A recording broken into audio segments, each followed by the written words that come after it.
Let's talk a bit about getting the kitchen ready for Pesach.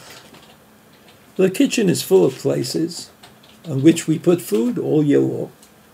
And a lot of the food we put is chametz. And a lot of the chametz that we put on the various places in the kitchen is hot chametz. And you know that chametz plus heat, that's a bad thing. So let's talk about the sink. If you have a stainless steel sink, which is, I think, what most people have these days, then that stainless steel sink, or let's say you're fortunate and you have a sink for milchiks and a sink for fleishiks, and that sink, can be prepared for Pesach. You can kasher it. You can kind of bring it back to a neutral state. And the way you do that is, the best way to do that is not to use the sink for 24 hours, and then to use something to clean it with that is somewhat poisonous or produces a terrible taste. And if there would be any food somehow on the sink, that food would be pagum, would be unacceptable, unedible.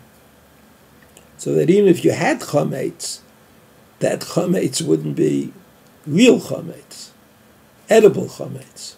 It would be something else. So again, you've cleaned your sink. You haven't used it for 24 hours.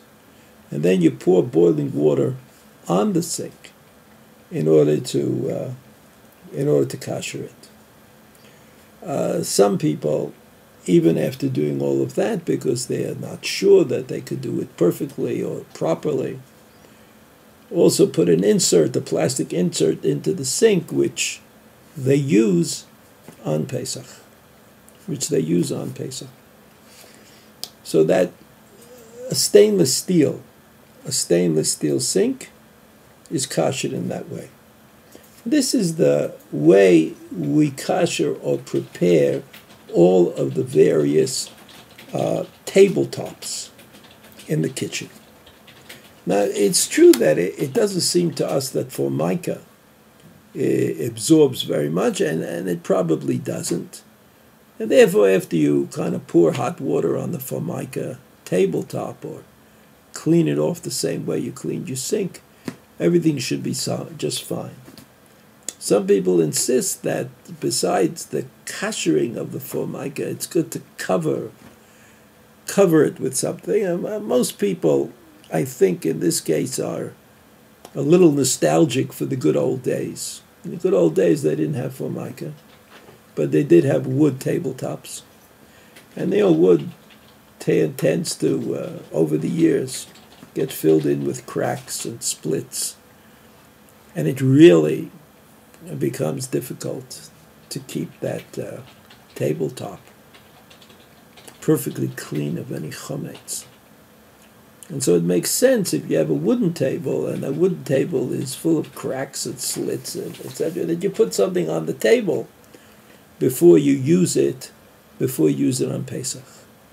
So this method is good for the tabletops in the kitchen, for the sinks in the kitchen.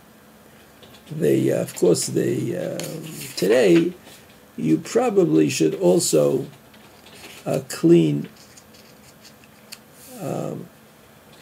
the water spouts. Turn them over and pour hot water into them. And that should do it. So there we are, the beginning of a kosher kitchen.